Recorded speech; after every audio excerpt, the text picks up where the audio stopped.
Greatest. ला इलाहा इल्लल्लाह, there is no God except Allah सुब्हानहू व तआला। ये मैसेज है अज़ान का। हम देने से चूक गए, ना सिर्फ चूक गए, हम नमाज तक नहीं पढ़ते और हमारे दावे हैं जन्नत में चले जाने के। वक्त के नबी प्रॉफिट मोहम्मद इज सेइंग कि मुझसे भी पूछा जाएगा मेरे नमाजों के बारे में। अल्लाह की पनाह है कि वक्त के नबी, कोई और नबी अल्लाह के सामने नमाज का हिसाब दिए बगैर नहीं बच रहा है। और मुसलमान की जुर्रत तो देखो, इसकी हिम्मत तो देखो, इसकी हिमाकत और तकब्बुर तो देखो कि ये कहता है मैं नमाज ना भी पढ़ूं तो जन्नत में जाऊंगा। वक्त के नबी कह रहे हैं कि मुझसे भी पूछा जाने वाला है। अल्लाह अकबर। मेरे प्यारे भाइयों और बहनों, पहले नमाजों को पकड़ लो। जो सर अल्लाह के सामने झुक गया, अल्लाह की कसम उसे किसी रिजर्वेशन की जरूरत नहीं है। उसके बाद अल्लाह तुम्हें इस दुनिया में वो मुकाम देगा कि लोग रश्क करेंगे तुम्हें देखकर कि काश हम इनके जैसे हो जाएं, जिस तरह सहाबा के लिए रश्क करते थे। अल्लामा इकबाल ने बड़े प्यारे अंदाज में कहा, सबक फिर पढ़। मैं आप लोगों को नसीहत करता हूं वही शेर से अल्लामा इकबाल के, सबक फिर पढ़, सदाकत का, अबू बकर सिद्दीक के जिंदगी का सबक पढ़। सबक फिर पढ़ सदाकत का, अदालत का, उमर इब्ने खत्ताब की अदालत का सबक पढ़, उनके इंसाफ का सबक पढ़ के जिसके बारे में हमारे गांधी जी ने कहा था कि इस मुल्क में अगर कभी तुम हुकूमत कायम करो तो उमर इब्ने खत्ताब जैसी हुकूमत कायम करो। सबक फिर पढ़ सदाकत का, अदालत का, शुजाअत का, अली रजी अल्लाह ताला अन्हु जैसी बहादुरी वाला सबक पढ़ो एक बार। वैसे बहादुर बनो। कैसे बहादुर? कि कितने भी बहादुर हो, नाहक किसी के ऊपर हाथ नहीं उठाए, नाहक किसी को गाली नहीं दिया।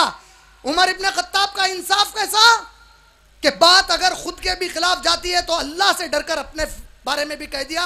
एक मर्तबा का वाकया है, उमर इब्ने खत्ताब जिस वक्त वो खलीफा थे, when he was ruling the Muslim community, उनका एक झगड़ा हो गया एक ज्यू के साथ, एक यहूदी के साथ उनका झगड़ा हो गया और ये कोर्ट में केस गया। जब ये कोर्ट में केस गया तो उमर इब्ने खत्ताब रजी अल्लाह ताला अन्हु ने कोर्ट के जज को चेंज किया और कहा कि अगर ये जज रहेगा तो मैं डरता हूं कि कहीं ये उमर के फेवर में फैसला ना सुना दे, ये सोच करके उमर खलीफा है और ये तो ज्यू है। उन्होंने जज को चेंज किया और फैसला इत्तेफाक से गया नए जज का उमर इब्ने खत्ताब के खिलाफ। उन्होंने कहा कि अल्लाह इंसाफ चाहता है, चाहे फैसला मेरे भी खिलाफ जाए, I am ready to take it. लेकिन आज क्या हो रहा है, हमारे खिलाफ हम कोई बात लेते ही नहीं। अल्लामा इकबाल क्या कहते हैं, सबक फिर पढ़ सदाकत का, अबू बकर सिद्दीक वाली, अदालत का, उमर इब्ने खत्ताब वाली, शुजाअत का, अली रजी अल्लाह ताला अन्हु वाली। अल्लाह अकबर, क्या शेर है देखो आप।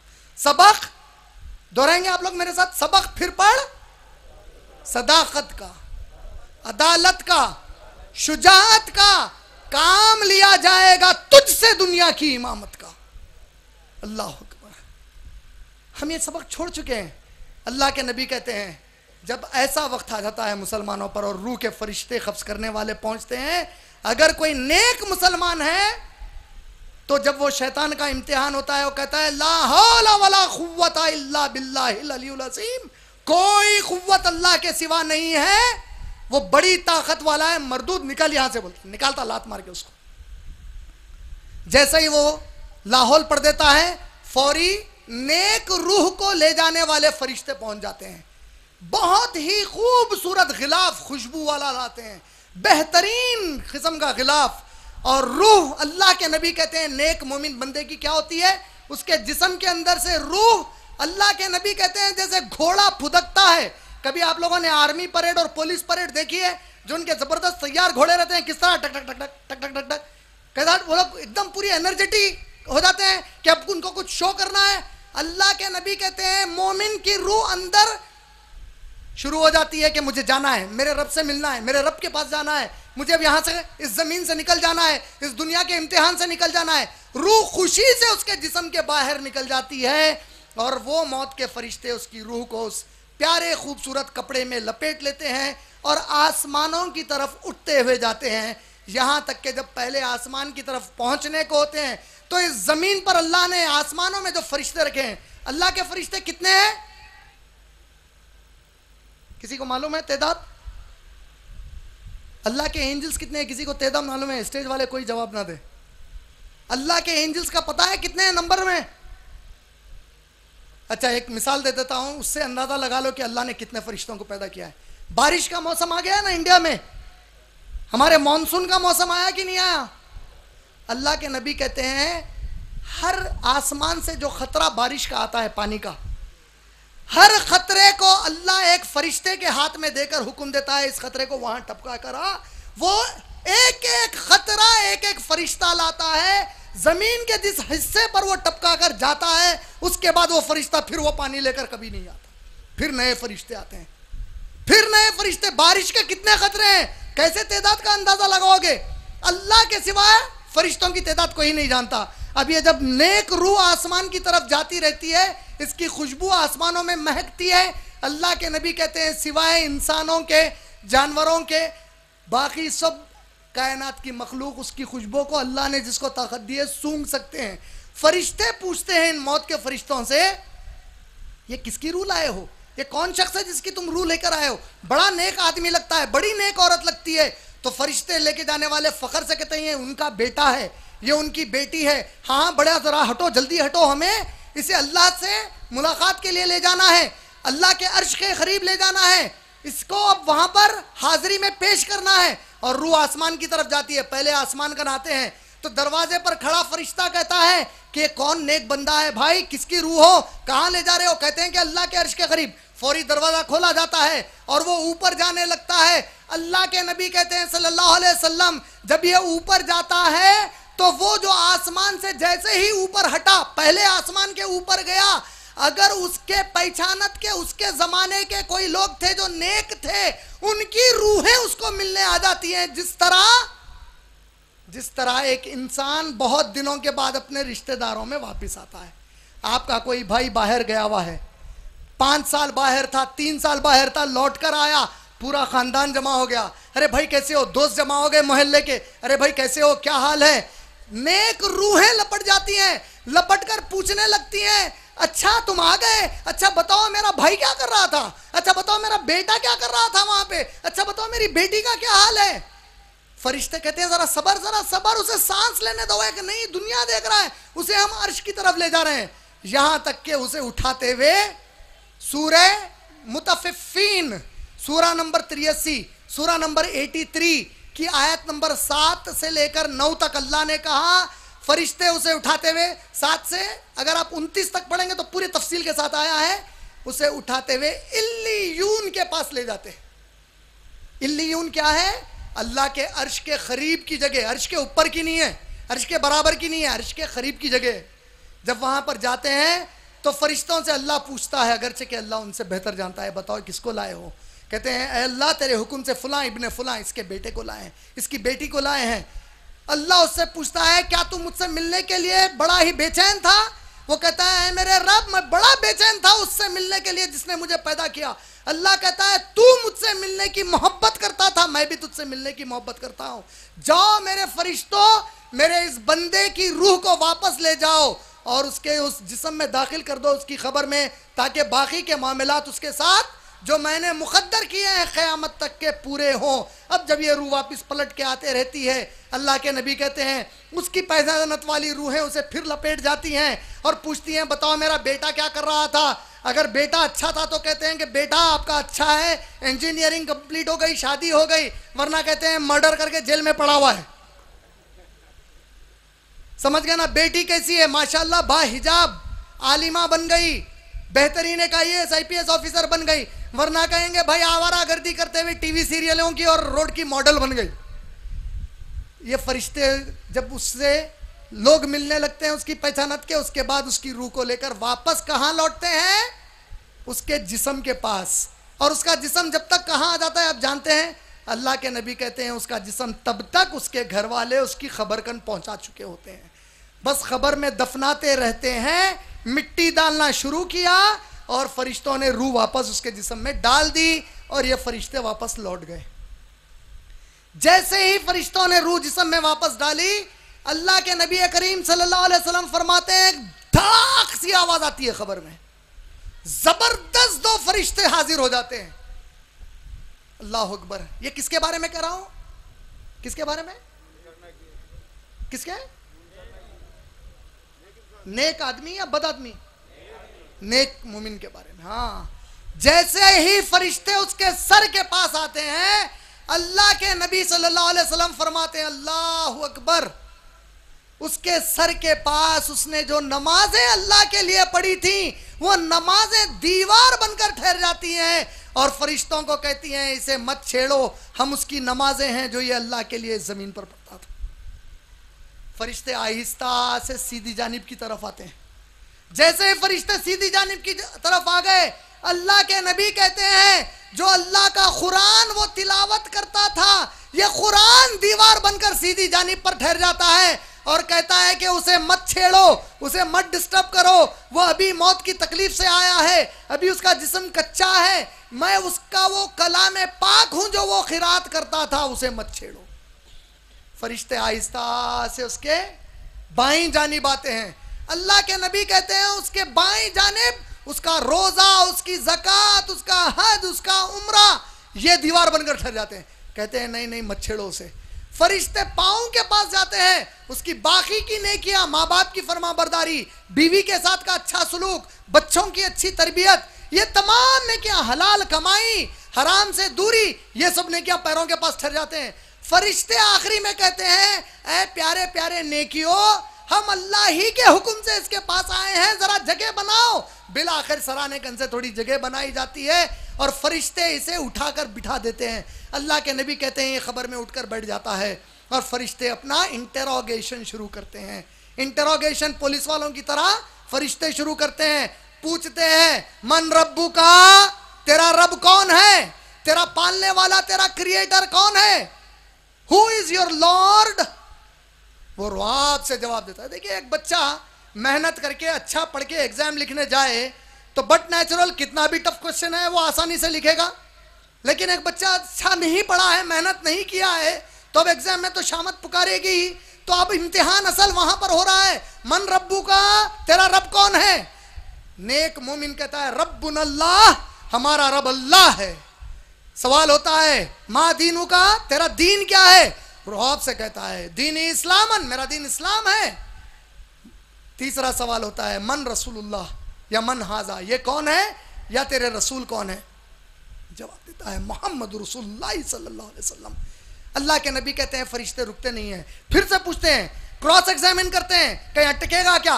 जब वो नहीं अटकता है, अल्लाह के नबी कहते हैं आसमान से एक आवाज सुनाई देती है उन फरिश्तों को, है मेरे फरिश्तों, इसके लेफ्ट साइड की जो खबर का हिस्सा है उसको थोड़ा फैलाओ और जहन्नम की आग की जो तनब्बी है जरा खोल दो इसको।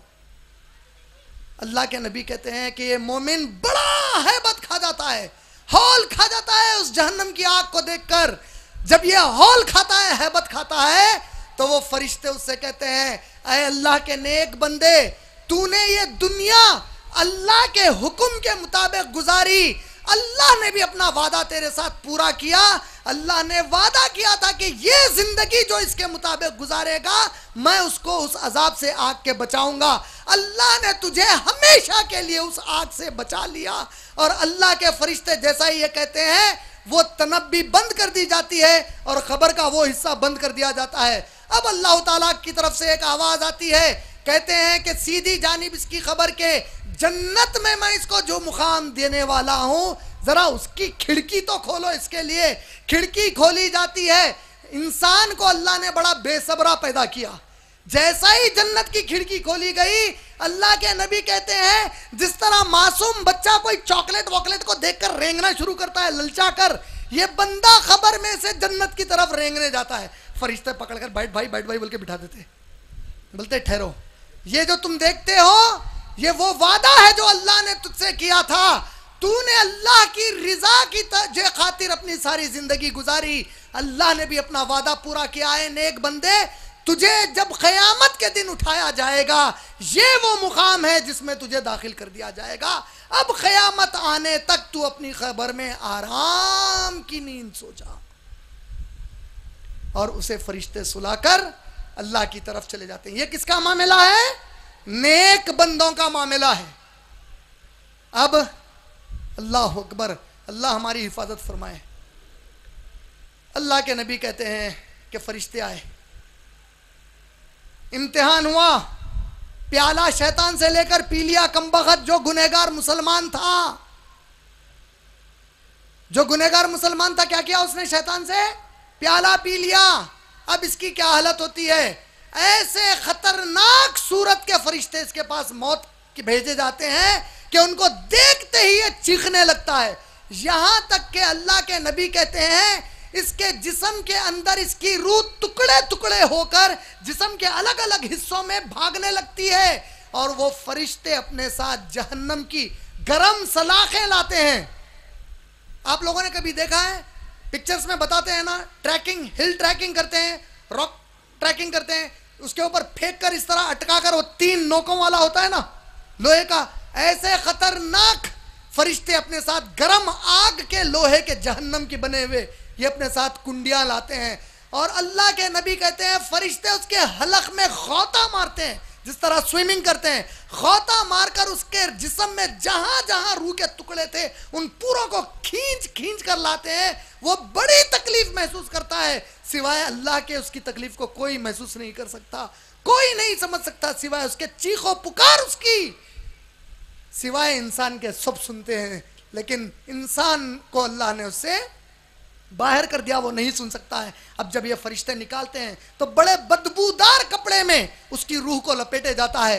ये कैसे मुसलमान की रूह है जो 5 वक्त की नमाज नहीं पढ़ता था, जो रोजे नहीं रखता था, जो शराब पीता था मुसलमान होकर भी, जो मुसलमान होकर भी जिना करता था, जो मुसलमान होकर दूसरे मुसलमान को गाली देता था, जो मुसलमान होकर दूसरों पर जुल्म करता था, जो मुसलमान होकर चोरी करता था, जो ऐसा मुसलमान था कि उसकी वजह से उसके पड़ोसी बड़े तकलीफ में रहते थे। अल्लाह के नबी ने क्या कहा? जिस आदमी की वजह से उसके नेबर को कोई प्रॉब्लम आए वो हम में से नहीं है। Any of the Muslims with whom their neighbours are unhappy they are not from us. जो ऐसा मुसलमान है जिसकी वजह से उसका नेबर उससे तकलीफ में आ जाए वो हम में से नहीं है। सहाबी ने पूछा, अल्लाह के नबी ये पड़ोसी कितनी दूर तक पड़ोसी का रिश्ता रहता है? मेरे बाजू राइट हैंड पे 1 घर है, 2 घर, 3 घर, इसमें मुस्लिम भी रहते हैं, नॉन मुस्लिम भी रहते हैं। अल्लाह के नबी कहते हैं 40 घर राइट साइड, 40 घर लेफ्ट साइड, इन पूरों पर तेरे पड़ोसी होने का हक है। अगर इनमें से किसी को भी तेरी कोई चीज से तकलीफ पहुंचती है तू हम में से नहीं है। अल्लाह अकबर। मैं कहता हूं अगर हम ये एक हदीस पर अमल कर लें, एक हदीस पर अमल कर लें, सारी दुनिया में अमन आ जाएगा। If every one of us इसको प्रैक्टिस शुरू कर दें तो सारी दुनिया में अमन आ जाएगा इंशाअल्लाह। अब अल्लाह के नबी सल्लल्लाहु अलैहि वसल्लम फरमाते हैं ऐसा जो बदबख्त मुसलमान है, जब इसकी रूह को गंदी बू वाले कपड़े में लपेट कर ऊपर की तरफ ले जाया जाता है तो आसमानों के बीच के फरिश्ते लानत भेजते हैं, हर वो बुरी बात कहते हैं जो अल्लाह ने उनको सिखाई है। कहते हैं कौन बदबख्त है, कौन कमबख्त है? फरिश्ते कहते हैं फुलां का बेटा है, फुलां की बेटी है। यहां तक कि पहले आसमान की तरफ ले जाया जाता है। जब पहले आसमान का पहुंचाया जाता है तो फरिश्ता कहता है किस कमबख्त को लाए हो? कहते हैं फुलां का बेटा है, फुलां की बेटी है। आसमान से आवाज आती है कि ये कमबख्त मुझसे मिलना पसंद नहीं करता था, आज इसका रब भी इससे मिलना पसंद नहीं करता, इसे सिज्जीन में डाल दो। और अल्लाह के नबी कहते हैं सिज्जीन क्या है जानते हो? वही सूरह मुतफ्फिफीन जब आप पढ़ेंगे, सूरा नंबर 83 सूरा नंबर आयत नंबर 7 से लेकर आयत नंबर 19 तक जब आप पढ़ेंगे, अल्लाह सुब्हानहू तआला फरमाते हैं नबी आप क्या जानो ये सिज्जीन कितनी खतरनाक जगह है। अल्लाह के नबी कहते हैं जमीन का सबसे आखिरी इंतहाई गर्म आंच वाला इलाका है जहां उसकी रूह को खोप दिया जाता है। यहां तक के उसके घर वाले उसके जिस्म को दफन करने लाते हैं। जब उसके घर वाले उसे दफन करते हैं, रूह को वापस भेजा जाता है, उसके जिस्म में डाला जाता है। जैसा ही रूह को डाला और उसके मिट्टी खबर की पड़ने लगी, फरिश्ते 2 आ गए, जबरदस्त आवाज के साथ, खतरनाक हालात वाले फरिश्ते आ गए। सवाल करना शुरू कर दिया। कोई नेकी ना उसके सर के पास से आती है, कोई नेकी ना सीधी जानिब से बचाने आ रही है, कोई नेकी ना बाईं जानिब से आती है, ना कोई नेकी पाँव के पास से आती है। उसको जबरदस्त तरीके से इंट्रोगेशन शुरू हुआ। मन रब्बू का? वो कहता है माँ उदरी मुझे नहीं मालूम। माँ दीनू का? तेरा दीन क्या है? कहता है माँ उदरी मुझे नहीं मालूम। पूछा गया मन दीनू का? माँ उदरी। मन हाजा? मन रसूलुल्लाह सल्लल्लाहु अलैहि वसल्लम का? माँ उदरी मुझे नहीं मालूम। अल्लाह ताला कहते हैं फरिश्तों को, कहे फरिश्तों जरा इसके सीधी जानिब जन्नत की खिड़की खोलो। खोली जाती है, ये बेचैन हो जाता है। फरिश्ते मार कर उसे सीधा ठहराते हैं और कहते हैं कमबख्त, ये वो चीज थी जिसका वादा अल्लाह ने तुझसे किया था। अल्लाह ने कहा था कि ऐ मेरे बंदे, इस दुनिया की जो तेरी जिंदगी है थोड़ा सब्र कर ले, तू थोड़ा इस जिंदगी को मेरे हुक्म के मुताबिक गुजार दे, फिर याद रख मैं तेरे लिए नेमतें रखा हूं। तू इस जिंदगी में अपनी मनमानी चलाया, अल्लाह ने तुझे उस जन्नत से महरूम कर दिया। और अल्लाह कहता है उसकी खिड़की बंद करो और बाईं जानिब जहन्नम की खिड़की खोलो। खोली जाती है, अल्लाह की तरफ से आवाज आती है, ऐ बंदे, ये वो खिड़की है, ये वो जगह है जो तुझे क़यामत में उठाने के बाद इस जगह पर डाला जाने वाला है। ये तेरा ठिकाना है क़यामत के बाद। बंदा बड़ा हौल खाता है और उसके बाद फरिश्ते अल्लाह जब तक चाहे उसे अजियतें देते रहते हैं। ये हो गया किसके बारे में? गुनहगार मुसलमान के बारे में। अब जो इसके अलावा है उसका तो हाल पूछो ही मत, खत्म ही हो गया, वो बर्बाद हो गया वो। अब इसके बाद ये जो मौत का सिलसिला मैंने सुनाया, अब इसके बाद देखिए महशर का मामला जो आता है, क़यामत का मामला जो आता है, उसके बारे में बस चीज़ें बताता चलूँ। जिस तरह एक इंसान मरने को होता है तो कई लोग उसको देखकर कहते हैं भाई 5 दिन का मेहमान है, अब ये ज़्यादा दिन नहीं रहेंगे। कई बार हमारे दादा दादी, नाना नानी, पड़नाना पड़नानी को कभी ऐसा हुआ भी होगा कि आपने दवाखाने में शरीक कराया और फिर डॉक्टर्स ने कह दिया